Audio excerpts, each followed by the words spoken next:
principio, esto fue una idea que utilizaron los monjes de algunos monasterios para hacerse propaganda, para venderse a la gente de los alrededores y decir, joder, pues como hacíamos un poco aquí con las reliquias, mi monasterio es el mejor, venid al mío. Entonces utilizaban unos rollos de pergamino que se llamaban emakimonos, que se movían de lado a lado en el propio teatro.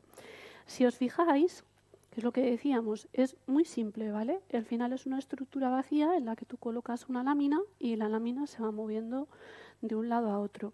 Es una idea muy visual, muy sencilla, que permite explicar cosas a la gente que no sabe ni leer ni escribir, porque la idea es como muy colorida y muy bonita. Y como nunca se pretendió que fuese demasiado sofisticado, al final las imágenes podían ser un poquito más expresivas y coloridas.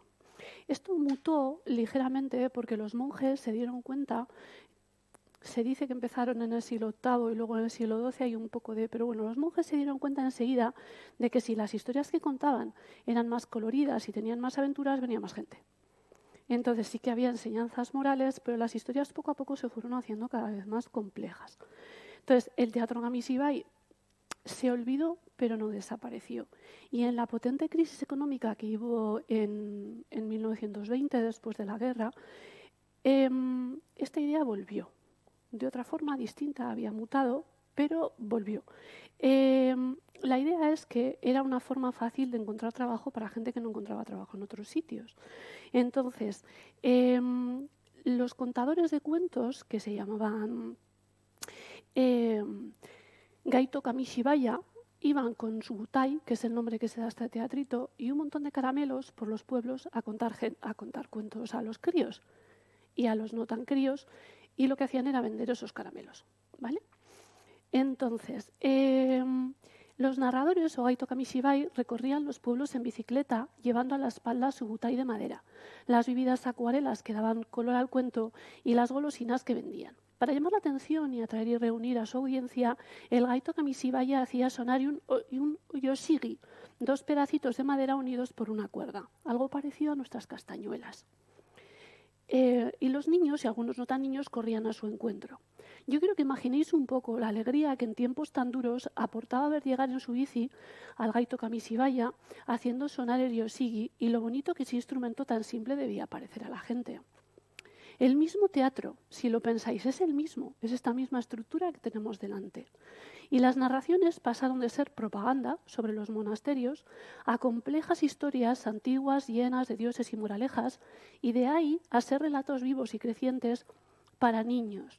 Muchas de ellas, además, se contaban en episodios para que el narrador pudiera volver al pueblo enseguida a visitar y vender más golosinas a su ansiosa audiencia. A día de hoy, y tras muchos años de declive, el Kamishibai ha resurgido como una actividad puramente lúdica y pedagógica que se detiene también en el arte de las ilustraciones. El Kamishibai cambia, que era lo que estábamos diciendo, pero sigue vivo.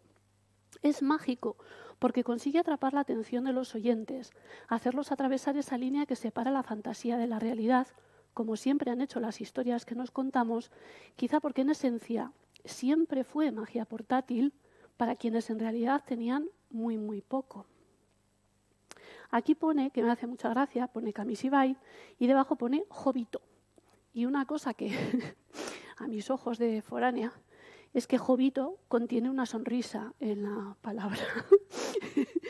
Me hace bastante gracia. Bien, el cuento que vamos a contar hoy es Acertijos en la oscuridad o Acertijos en las tinieblas, depende de la traducción que tengáis en casa del Hobbit. Es Riddles in the Dark en inglés, así que cualquiera de las dos acepciones nos gusta.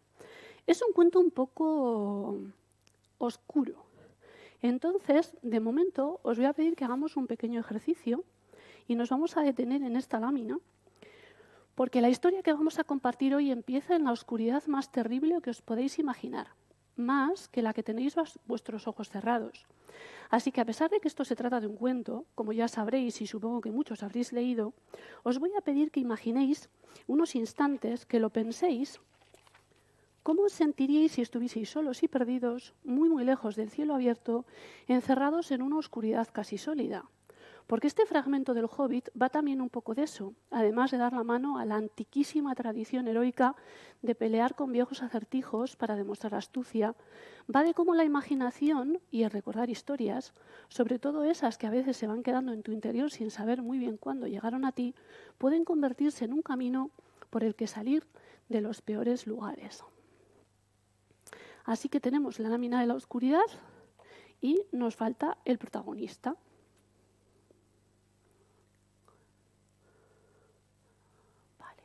Aquí sin que se nos caiga. Cuando Bilbo abrió los ojos, se preguntó si en verdad los habría abierto, pues todo estaba tan oscuro como si los tuviese cerrados. No había nadie cerca de él. Imaginaos qué terror. No podía ver nada, ni oír nada, ni sentir nada, excepto la piedra del suelo. Se incorporó muy lentamente y anduvo a tientas hasta tropezar con la pared del túnel. Pero ni hacia arriba ni hacia abajo pudo encontrar nada, nada en absoluto, ni rastro de trasgos o enanos. La cabeza le daba vueltas y ni siquiera podía decir en qué dirección habrían ido los otros cuando se cayó de bruces. Trató de orientarse de algún modo y se arrastró largo trecho hasta que de pronto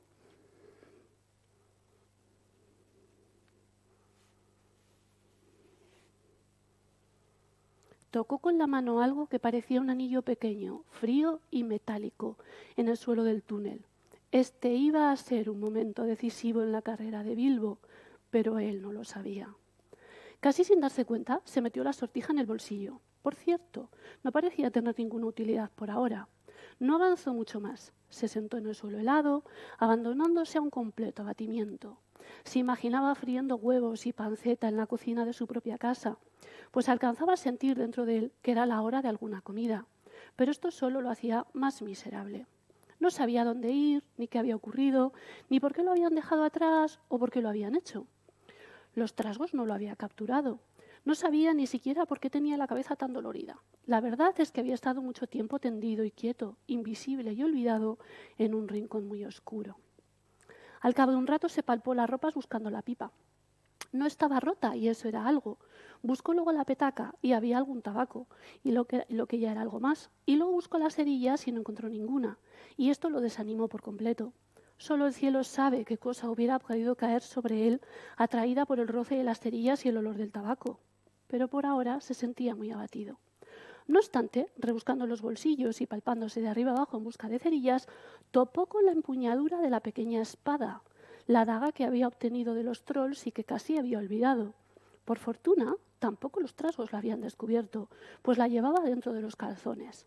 Entonces la desenvainó.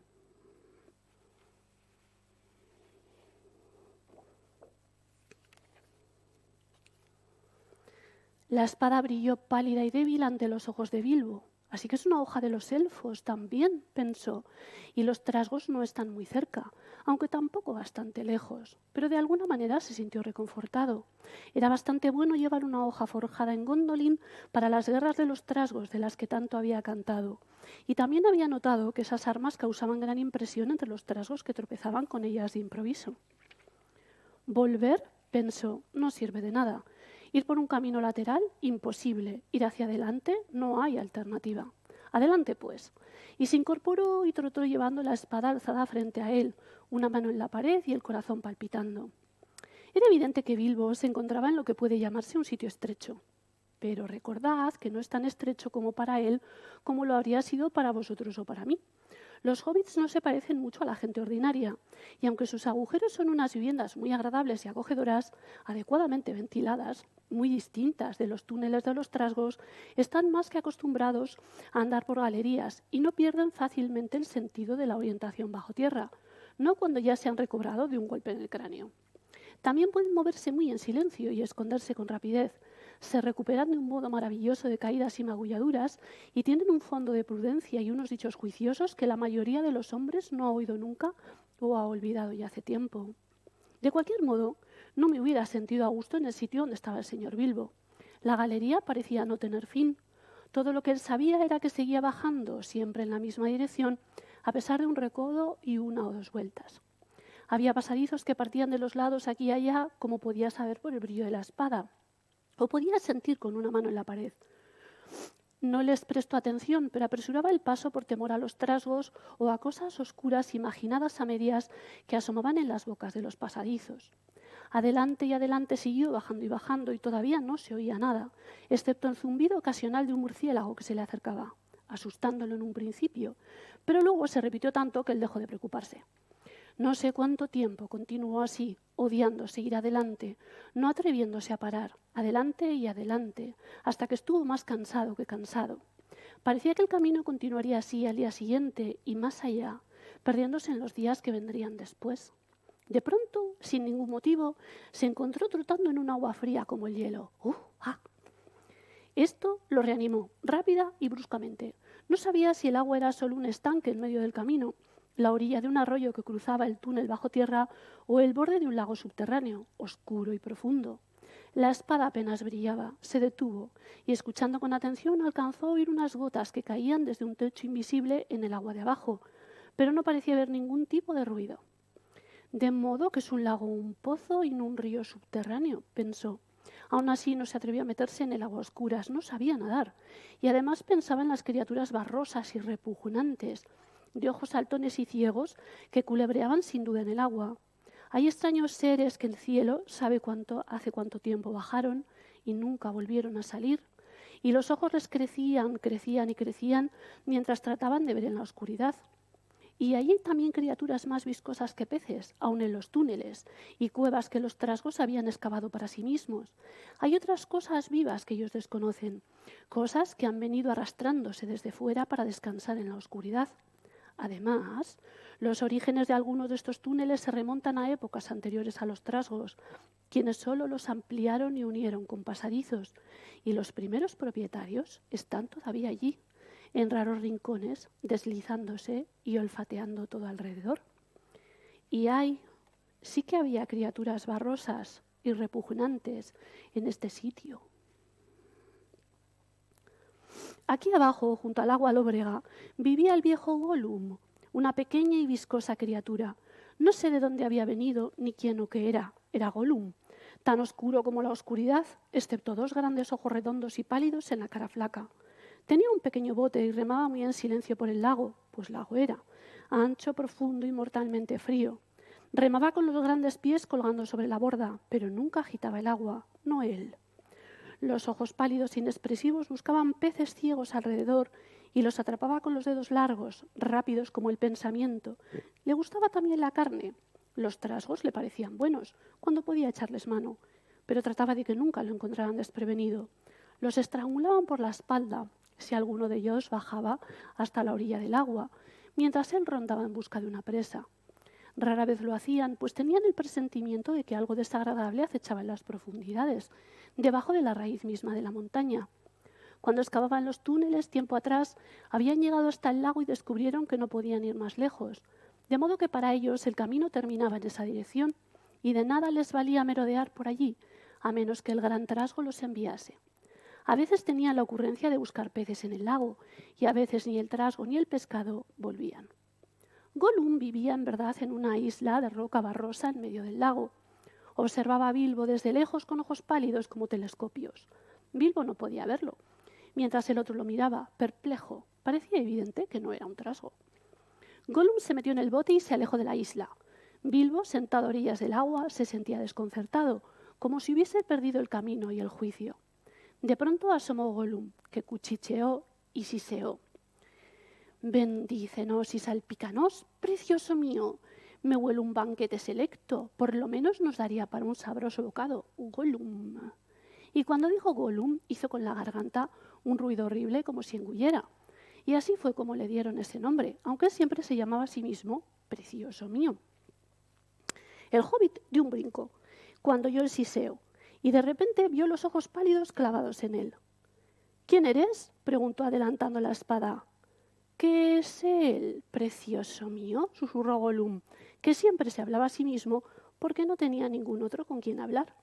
Eso era lo que quería descubrir, pues en verdad no tenía mucha hambre, solo curiosidad.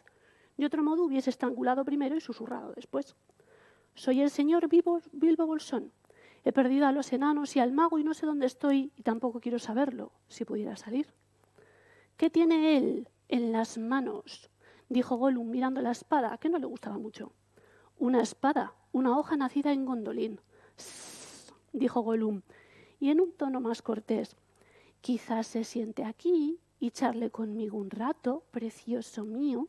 ¿Le gustan los acertijos? Quizás sí, no».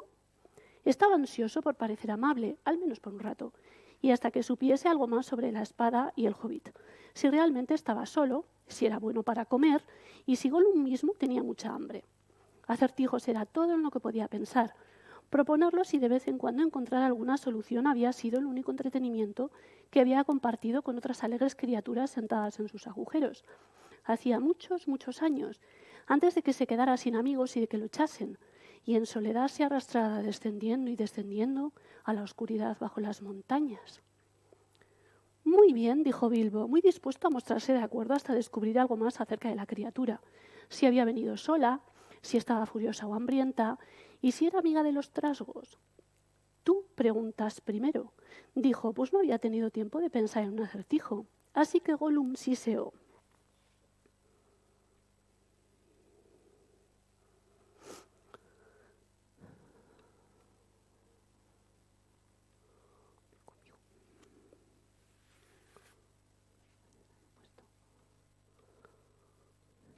Las raíces no se ven y es más alta que un árbol. Arriba y arriba sube y sin embargo no crece. Los que hayáis leído El Hobbit igual os lo sabéis, así que no sé si queréis que os deje tiempo para intentar adivinar o seguimos.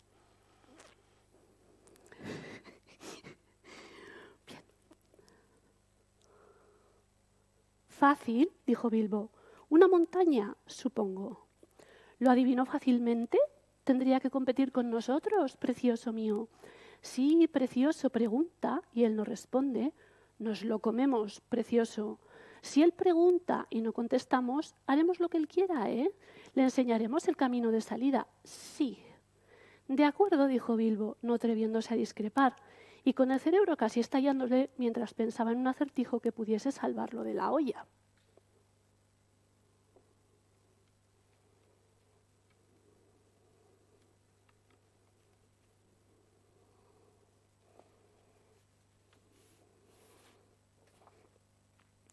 «30 caballos blancos», que se nos han caído, 30 caballos blancos en una sierra colorada. Primero mordisquean, luego machacan y luego descansan. Eso era todo lo que se le ocurría preguntar. La idea de comer le daba vueltas en la cabeza. Era además un acertijo bastante viejo y Gollum conocía la respuesta también como vosotros. «Chiste viejo», susurró, «chiste viejo». Los dientes, precioso mío. Pero solo tenemos 6, precioso.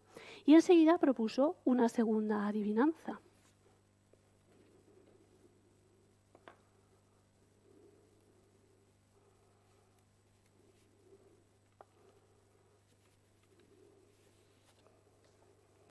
Canta sin voz, vuela sin alas y sin dientes muerde. Y sin boca habla. Como ya se me ha caído, creo que lo habéis visto.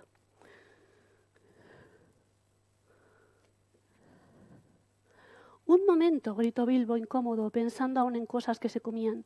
Por fortuna, una vez había oído algo semejante y, recobrando el ingenio, pensó en la respuesta. El viento, naturalmente», dijo, y quedó tan complacido que inventó en el acto otro acertijo. «Esto confundirá a esa asquerosa criaturita subterránea», pensó. Este es un poco más difícil.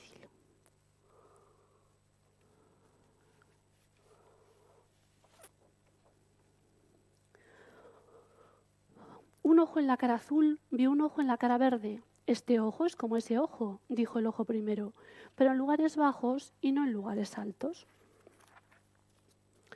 «Sss, sss», dijo Gollum. Había estado bajo tierra mucho tiempo y estaba olvidando esa clase de cosas. Pero cuando Bilbo ya esperaba que el desdichado no podría responder, Gollum sacó a relucir recuerdos de tiempos y tiempos atrás, cuando vivía con su abuela en un agujero a orillas de un río. «Precioso mío», dijo, «quiere decir...»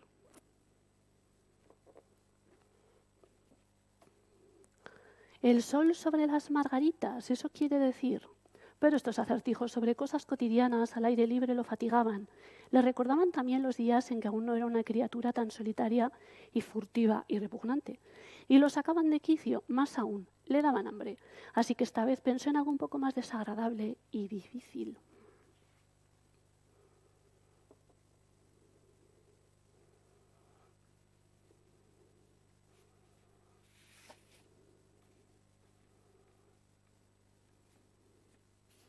No puedes verla ni sentirla y ocupa todos los huecos. No puedes olerla ni oírla y está detrás de los astros. Está al pie de las colinas, llega primero y se queda. Mata risas y acaba vidas. Para desgracia de Gollum, Bilbo había oído algo parecido en otros tiempos. Y de cualquier modo la respuesta fue rotunda. La oscuridad, dijo, sin siquiera rascarse la cabeza o ponerse la gorra de pensar. Y rápidamente Bilbo dice: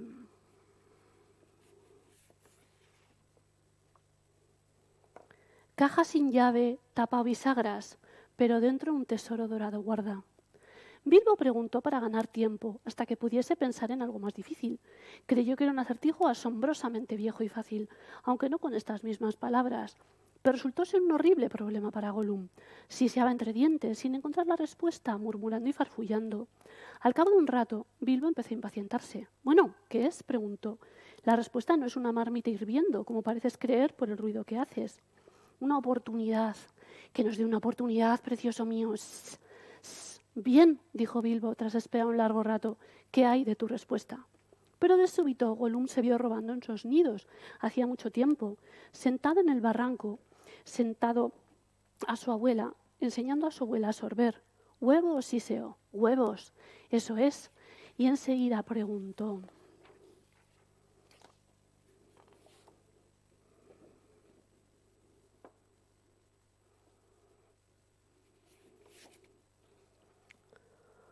«Todos viven sin aliento y fríos como los muertos, y nunca con sed, siempre bebiendo, todos en mallas, siempre en silencio». El propio Gollum se dijo que la adivinanza era asombrosamente fácil, pues él pensaba día y noche en la respuesta. Pero por el momento no se le ocurrió nada mejor, tan aturdido estaba aún por la cuestión del huevo. De cualquier modo, fue todo un problema para Bilbo, quien nunca había tenido nada que ver con el agua cuando había podido evitarlo. Imagino que ya conocéis la respuesta, no lo dudo, o que podéis adivinarla en un abrir y cerrar de ojos, ya que estáis cómodamente sentados y el peligro de ser comidos no turba vuestros pensamientos. Bilbo se sentó y carraspeó 1 o 2 veces, pero la respuesta no llegó. Al cabo, Gollum se puso a sisear entre dientes, complacido.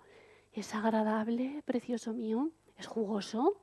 ¿Cruje de rechupete?», espió a Bilbo en la oscuridad. «Un momento», dijo Bilbo temblando de miedo. «Yo te he dado una buena oportunidad hace poco». «Tiene que darse prisa», dijo Gollum, comenzando a pasar del bote a la orilla para acercarse a Bilbo. Pero cuando puso en el agua las patas grandes y membranosas, un pez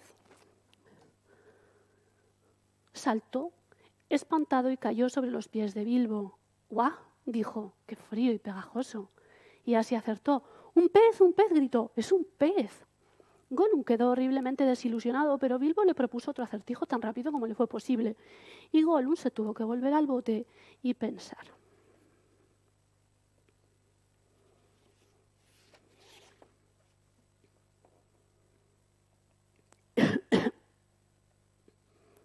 Sin piernas se apoya en una pierna, 2 piernas se apoya en 3 piernas y 4 piernas consigue algo.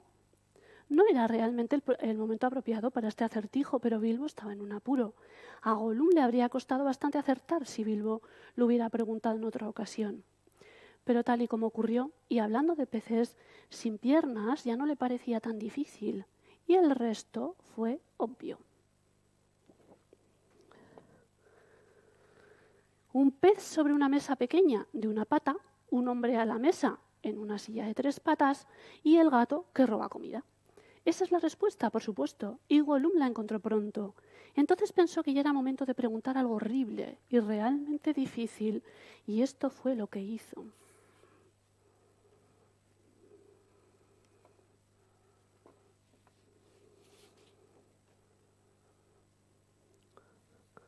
Devora todas las cosas, aves, bestias, plantas y flores.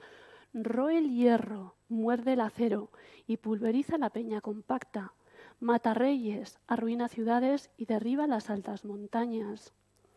El pobre Bilbo, sentado en la oscuridad, pensó en todos los horribles nombres de gigantes y ogros que alguna vez había oído en los cuentos, pero ninguno hacía todas esas cosas. Tenía el presentimiento de que la respuesta era muy diferente y que la sabía de algún modo, pero no era capaz de ponerse a pensar. Empezó a sentir miedo, y esto es malo para pensar. Gollum salió entonces del bote, saltó al agua y avanzó hacia la orilla. Bilbo alcanzaba a ver los ojos que se le acercaban. La lengua parecía habérsele pegado al paladar. Quería gritar. ¡Dame tiempo! Pero todo lo que salió en un súbito chillito fue ¡tiempo! ¡Tiempo! Y Bilbo se salvó por pura suerte, pues naturalmente esta era la respuesta.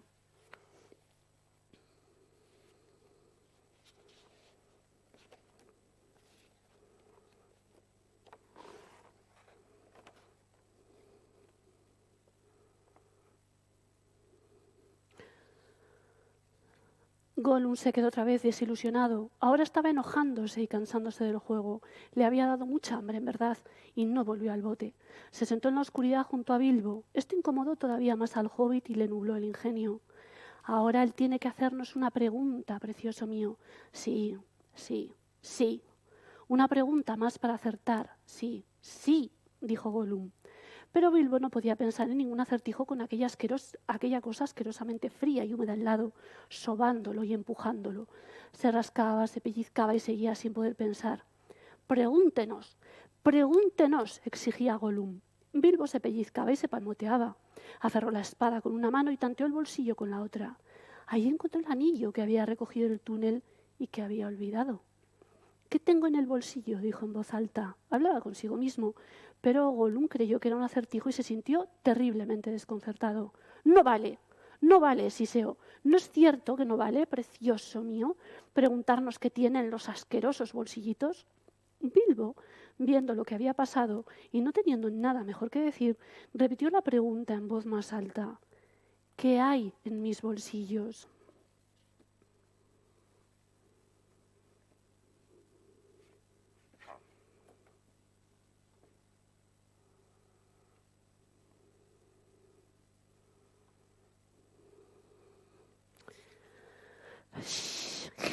Siseó Gollum. «Tiene que darnos 3 oportunidades, precioso mío, 3 oportunidades». «De acuerdo, adivina», dijo Bilbo. «Las manos», dijo Gollum. «Falso», dijo Bilbo, quien por fortuna había retirado la mano otra vez. «Prueba de nuevo». Gollum, más desconcertado que nunca, pensó en todas las cosas que él llevaba en los bolsillos. Espinas de pescado, dientes de trasgos, conchas mojadas, un trozo de ala de murciélago, una piedra aguzada para afilarse los colmillos y otras cosas repugnantes. Intentó pensar en lo que otra gente podía llevar en los bolsillos. «Un cuchillo», dijo al fin. «Falso», dijo Bilbo, que había perdido el suyo hacía tiempo. «Última oportunidad». Ahora Gollum se sentía mucho peor que cuando Bilbo le había planteado el acertijo del huevo. Siseó, farfulló y se balanceó hacia adelante y hacia atrás, golpeando el suelo con los pies. Y se meneó y retorció. Sin embargo, no se decidía. No quería echar a perder esta última oportunidad. «Vamos», dijo Bilbo. «Estoy esperando». Trató de parecer valiente y jovial, pero no estaba muy seguro de cómo terminaría el juego. Acertase o no. «Se acabó el tiempo», dijo. «Una cuerda o nada», chilló Gollum, quien no respetaba del todo las reglas, respondiendo 2 cosas a la vez. «Las 2 mal», gritó Bilbo, mucho más aliviado. Incorporándose de un salto, se apoyó de espaldas en la pared más próxima y desenvainó la pequeña espada. Naturalmente, sabía que el torneo de las adivinanzas era sagrado y de una antigüedad inmensa, y que aun las criaturas malvadas temían hacer trampas mientras jugaban. Pero sentía también que no podía confiar en que aquella criatura viscosa mantuviera una promesa. Cualquier excusa le parecería apropiada para eludirla, y al fin y al cabo la última pregunta no había sido un acertijo genuino de acuerdo con las leyes ancestrales. Pero sin embargo Gollum no lo atacó enseguida. Miraba la espada que Bilbo tenía en la mano. Se quedó sentado, susurrando y estremeciéndose. Al final, Bilbo no pudo esperar más. «¿Y bien?», dijo. «¿Qué hay de tu promesa? Me quiero ir. Tienes que enseñarme el camino». «¿Dijimos eso, precioso? ¿Mostrarle la salida al pequeño y asqueroso bolsón?», Sí, sí, pero ¿qué tiene él en los bolsillos? Ni cuerda, precioso, ni nada. Oh no, Gollum. No te importa, dijo Bilbo. Una promesa es una promesa. Vaya, qué prisa, impaciente, precioso, siseó Gollum. Pero tiene que esperar, sí. No podemos subir por los pasadizos tan deprisa. Primero tenemos que recoger cosas, sí, cosas que nos ayuden, sí. Bien, apresúrate, dijo Bilbo, aliviado al pensar que Gollum se marchaba. Creía que solo se estaba excusando y que no pensaba volver. ¿De qué hablaba Gollum? ¿Qué cosa útil podía guardar en el lago oscuro? Pero se equivocaba. Gollum pensaba volver. Estaba enfadado y hambriento, y era una miserable y malvada criatura, y ya tenía un plan. No muy lejos estaba su isla, de la que Bilbo nada sabía, y allí, en un escondrijo, guardaba algunas obras miserables y una cosa muy hermosa, muy maravillosa. Gollum tenía un anillo de oro, un anillo precioso. Y aquí lo vamos a dejar mirando este anillo que parece tan simple, porque lo que viene después es ya otra historia que se contará en más episodios.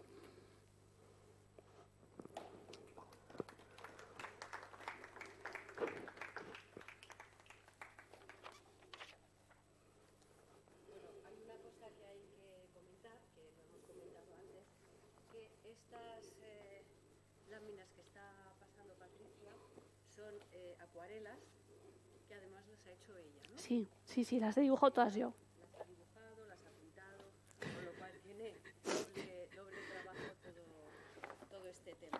Y también las he recortado y por eso algunas no deslizaban bien. Y ahora, pues si alguien quiere hacerle alguna pregunta, bien sobre su trabajo, bien sobre lo que es el teatro, pues es el momento.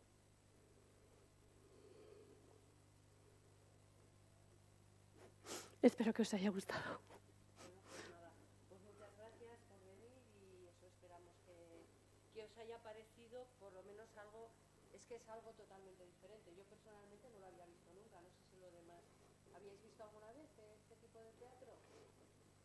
Pues y anda que no tiene años, ¿no? Y siglos y de todo. Sí. Pero está muy bien que nos haya enseñado y que veamos que existe esta otra forma. Si nos cierras el cacharrito, así vemos también, no me acuerdo cómo se llamaba. Teatro Kamishibai. Sí, no, lo que es El teatro, esto se llama, en japonés se llama butai. Y hay butais, claro, esto es una pieza de madera, ¿vale? Este, por ejemplo, también es de madera. Hay butais que los Daito Kamishibaya, los narradores que iban por ahí con sus golosinas, lo tallaban ellos. Entonces, depende de quién lo tallase, pues tenía aquí un símbolo u otro, y eso también era bastante importante. Ten en cuenta que esa gente, poco a poco, incluso entre clases sociales tan bajas, se fueron haciendo famosos, y había narradores que eran mucho más apreciados que otros. Y llegaron, poco después cuando empezó la televisión con el cómic, el manga y todo eso, llegaron a pasarse a ese otro lado. Hay algunos narradores de cuentos a los que durante mucho tiempo después se les ha pedido ayuda para hacer cómics y manga y cosas así. En realidad, si queda alguno, esta es una cosa comprada muy sencilla en Occidente, hay algunos que son una obra de arte porque además se intenta que sean de una sola pieza. Aquí tiene una ranurita que es por donde vas metiendo las láminas y ellos en realidad lo hacen un poco al revés de cómo lo he hecho yo, ¿vale? Esto tú colocas las láminas y en la última de las láminas está la historia de la primera. De modo que tú cuando sacas la primera vas leyendo de la parte de atrás. Ellos sacan hacia aquí, pero yo para mí siempre es sacar hacia aquí. A mí me daba pena en las acuarelas, me daba pena ponerme a escribir por detrás, entonces por eso la historia está aparte en el papelote este con el que he andado. Conocís todos ya el Hobbit, entiendo, ¿no? Lo hemos leído todos ya. Yo lo he dado por sentado. Igual es porque soy de la sociedad Tolkien, pero oye, el Hobbit, todos.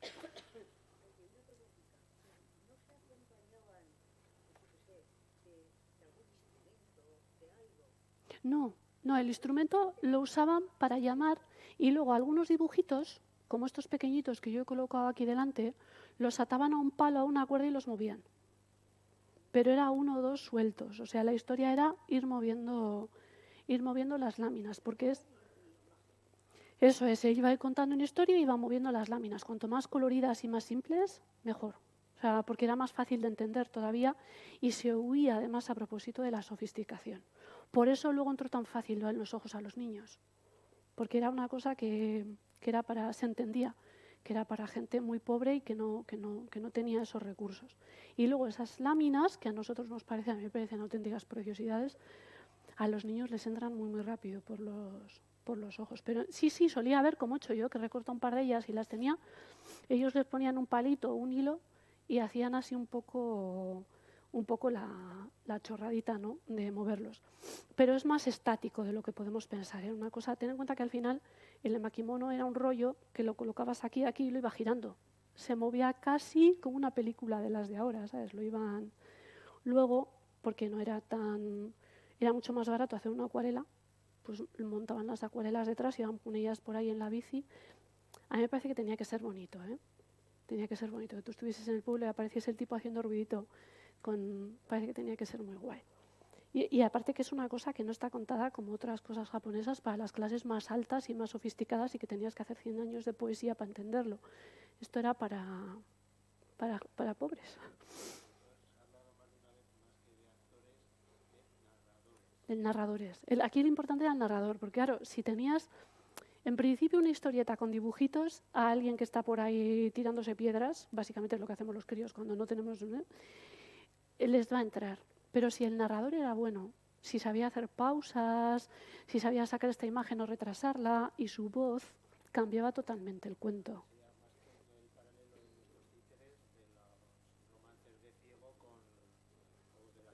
Sí.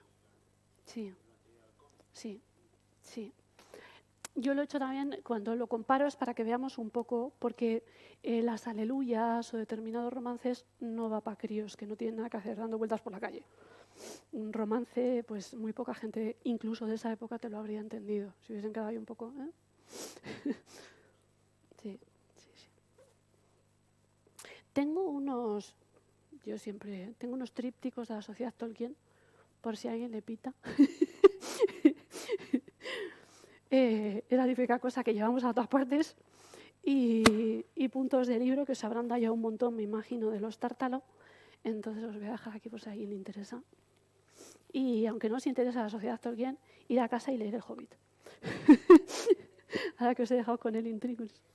Eso es, o releed El Hobbit. Ahora que os he dejado con el Intríngulis, una cosa que me gusta mucho del Hobbit, pensad en cuando lo escribió Tolkien, es que en esta, cuando lo relees, cuando lo coges y lo vuelves a releer, ves que hay un montón de semillas, de cosas que van a aparecer después, en las que él ni siquiera había pensado. La importancia que tiene aquí el anillo, sí es verdad que hubo una reescritura, ¿vale? El Hobbit subió una reescritura y cambió ciertas cosas. Pero hay ciertas cosas, como las criaturas que se fueron a vivir debajo de las montañas antes de los trasgos, la importancia del anillo, eso estaba ya como previsto, como si en su imaginario estaba antes de que él realmente lo pensara. El anillo era una cosa que iba a ser una chorrada, pero tal y como aparece, de forma tan siniestra, además pensad un poco en cómo ha hecho Bilbo perdido solo, abatido, tirado en el suelo, olvidado, y el anillo en el suelo, perdido y solo, olvidado. Es que Tolkien ya estaba él mismo ahí preconfigurando cosas que yo creo que ni en su imaginario estaban, porque todavía en esa época no existía Trancos, ni Frodo Bolsón, de hecho Trancos, no sé si sabéis que se iba a llamar Trotter, era otra cosa que todavía no. Entonces es curioso cuando relees al de cierto tiempo, cuando estás en la Sociedad Tolkien, como vamos a millones de cosas de estas, aunque sea por osmosis te va entrando, ¿sabes? Aunque estés ahí un poco,